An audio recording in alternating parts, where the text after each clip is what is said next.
All right. Song of Solomon, chapter 1. Song of Solomon, chapter 1. And we're going to be looking at verses 8 through 17. So we'll finish out chapter 1. Song of Solomon 1, 8 through 17.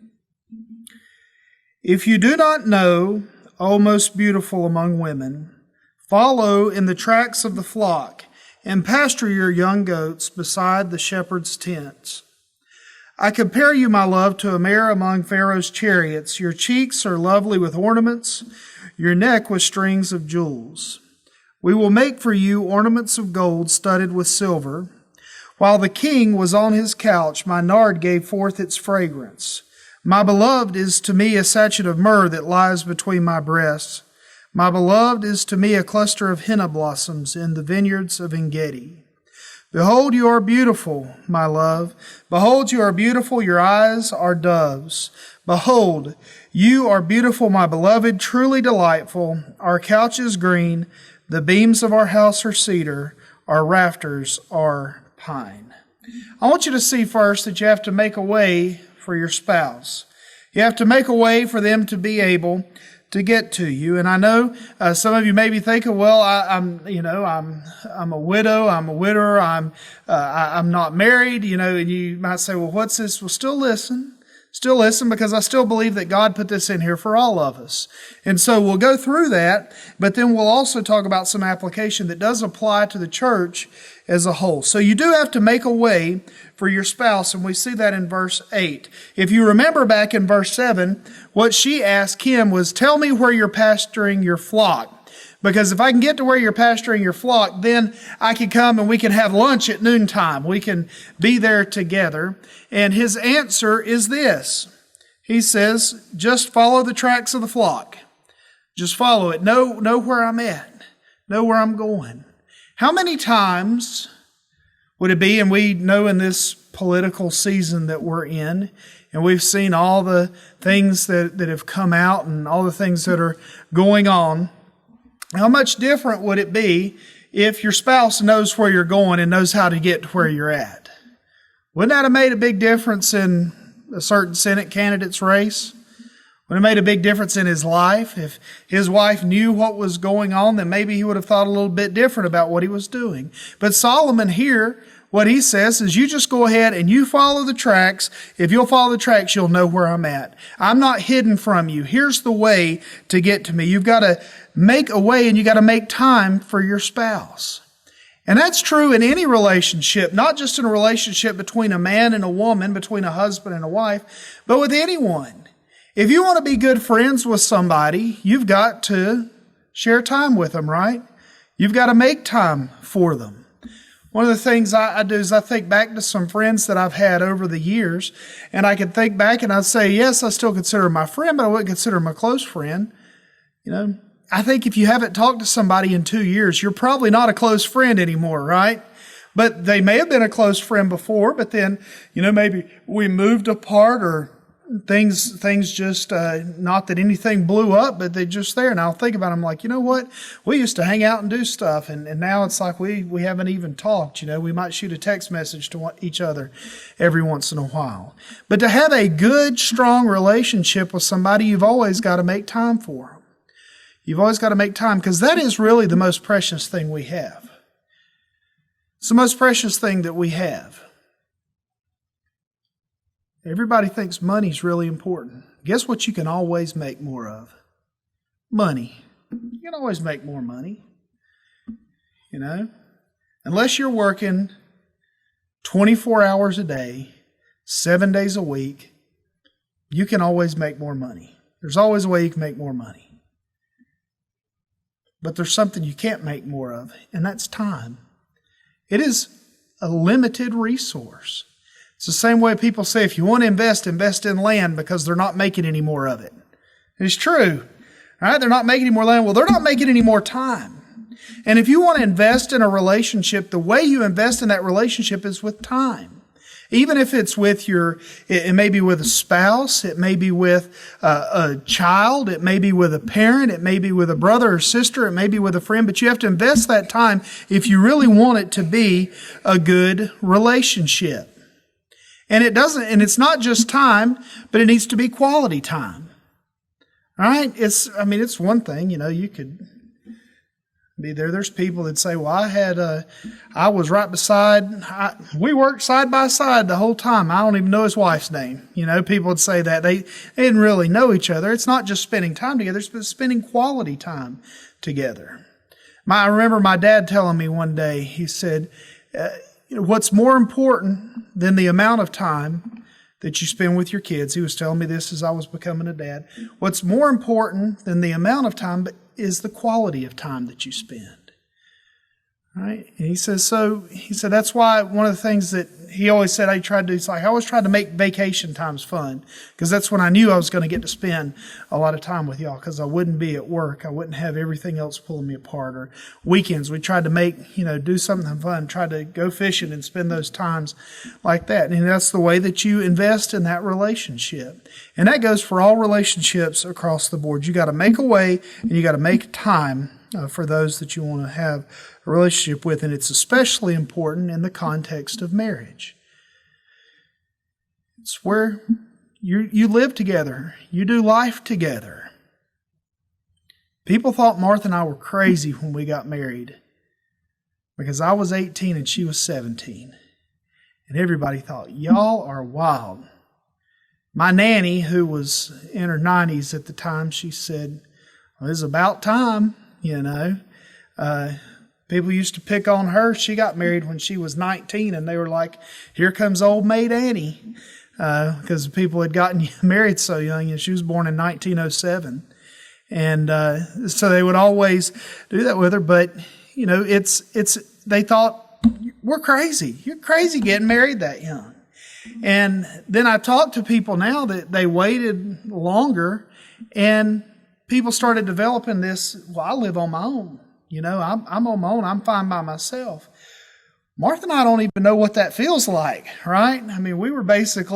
We hit adulthood together. We were there together, and all the things that we've gone through together. And I think it's helped. It's not for everybody. Most people, I wouldn't say to do that. Most people, it's probably not the best. Maybe you don't have the maturity you need. And yes, we were still a little immature, but I felt like it was good for us, and it worked out good for us. But we got to spend that quality time together. We were there through the good times, through the bad times, through the times when we rejoiced because we called the bank and found out on our anniversary that we had just enough money to buy 3 things off the dollar menu at McDonald's to celebrate our anniversary. We've had those times, and then we've had good times as well when it comes to finances. But in all that, we spend that quality time together, and it makes the relationship stronger.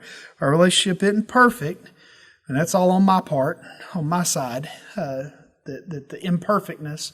But it's good to spend that quality time together. And he says, here's how you could come. Well, number 2, you have to delight in your mate's beauty. You have to delight in your mate's beauty. And we see that verses 9 through 11, and then again in verses 15 through 17. Now, language changes over time. If you decided to date someone, I'll tell this for my boys back there. If you're dating a girl and you take her on a date, and you go and you pick her up, and you open the car door and you let her sit down, and then you get in on the other side and you start the car and start to take her off to dinner, don't turn to her and say, wow, you look like a horse from Pharaoh's stables. All right, that's not going to be good for you, okay? But language changes over time. He says, I compare you to a mare among Pharaoh's chariots. What he was saying is, the best of the best of the best of the horses were pulling Pharaoh's chariots. And he's saying, you're the best. You're the best. You're beautiful, he says. Your cheeks are lovely and have ornaments, thinking about a bridal and all that going on. It's just beautiful with the neck with strings of jewels. They would deck these horses out in Pharaoh's procession that went there. And the others chime in verse 11 says, we'll make you ornaments of gold studded with silver. They all say, yes, we'll give you all that jewelry to make you look so fancy. But he's basically telling her, you're the best. You're so beautiful. You're so beautiful. He focuses on the positive things. He says later on in verse 15, behold, you're beautiful. Behold, the word behold there in the Old Testament generally is like an explanation. Exclamation, not an explanation. Exclamation. Kind of like we'd say, wow! And that's what they say, behold, behold, And he looks at her and he goes, wow, you are beautiful. Wow, you are beautiful. Your eyes are doves. Thinks of that beautiful, soft bird and talks about how her eyes are like that. And then she looks at him and she says, you're beautiful too. Wow, you're beautiful. You're truly delightful. And then she says, our couch is green. So they lived in the 1970s. And the beams of our house are cedar and our rafters are pine. She's saying, we've got a good house together. We've got a good place together, a place where we can share our love with each other and admire each other's beauty. Outside the context of just a marriage is we need to focus more on people's good qualities than we do on their bad. Isn't that what we do? You could be the best person in the world, but when you sin publicly one time, what does everybody remember? We'll just think about it. When I say Bill Clinton, what's the first thing you think about? Right? I know what you're thinking about. Because what everybody thinks about when they think about Bill Clinton. They don't think about how he was president the last time we had a balanced budget. That's the last time we had a balanced budget was when Bill Clinton was president. People don't think about how it was actually welfare reform. I know if people watch this online, they'll want me to mention that it was a Republican Congress that was there when they were working together on this. But there were so many, there were good things that were going on too. But when I say Bill Clinton, that's the first thing you remember. When I say Jimmy Swaggart, I know exactly what you think of. Right? And it's just the way that it is. It's just the way that it is. We focus. That's our human nature, is to focus on the bad rather than the good. But to have good relationships, we have to focus on the good. We have to focus on the good and we have to lift it up. And that's something that is very important for us to do. We also have to, number 3, delight in our mate's presence. We see that in verses 12 through 14. She says, when he's here, when he's with me, I'm happy. When he's on his couch, my nard gave forth its fragrance. When we're together, he's like a sachet of myrrh. I like to have him with me. I like to have him with me like a sachet of myrrh that hangs between my breast. She says, I want him with me. And she delights in his presence. And we have to be happy. It's one thing you say, well, I spent a lot of time, but I sure didn't like it. I spent a lot of time with him, but I didn't want to be with him. Well, then that's not going to work out. You have to want to be with them.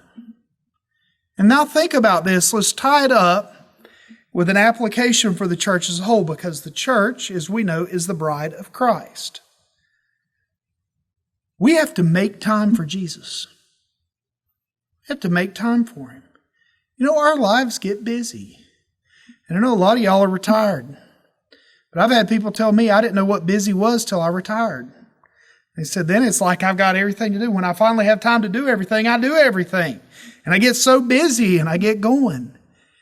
And when you're working and you're having a career and you've got your family and your kids at home, it's hard. I have to set out time and say, this is going to be some time I'm going to read my Bible. This is going to be time I'm going to serve. It's going to be time I'm going to pray. You have to set those times out. Because if you don't, you won't do it. And you won't build the relationship that you could be building with Jesus. And that we as a church won't be building the relationship that we should with Jesus. We also need to delight in His beauty and power. You know, remember the song we sing sometimes? What a beautiful name it is. His name is beautiful. Jesus is beautiful. Jesus is powerful. And we can delight in that.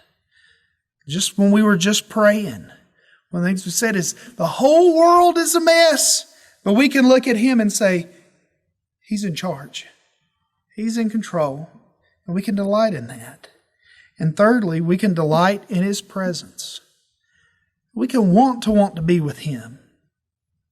We can want to be with Him. It's one thing, if we do it out of, guess I'll go read my Bible. I've done stuff like that before. I've done stuff. I've felt the calling to talk with somebody about the gospel and the internal conversation that's going on between me and God. And I'm just like, don't you know I've got a lot to do right now? And then you've got this person here's lost and and then about 5 seconds into that, it's like, oh, I'm sorry. I didn't know what you had to do was more important than this person's eternal life. You kind of get it. Instead, we should want to serve. We should want to be in His presence. We should want to have His presence with us, and we should delight in it. That we should say, Lord, thank you for putting me in the situation that I could share the gospel with somebody. Thank you for giving me Scripture that I can read. I want to read it. I desire to read it. I desire to study it. I desire to spend time in fellowship with you in prayer. I desire to spend fellowship with the rest of the people that make up your bride. It's what I told a few people. Every time they said, well, I sure do love Jesus, but I don't like the church. And I always want to say, you better be careful because you're talking about Jesus' wife. And it's true, And say, well, I like that man, but I don't like his wife. Or I like that woman, but I don't like her husband. Because they're not going to like that very much. That's probably worse, Everybody says, you want to talk about my mama. I love my mama. And don't talk about my mama. But you can talk about my mama easier to me than you can put my wife down to me. Because I won't put up with that. And all these people think they can run the church. And the church isn't perfect.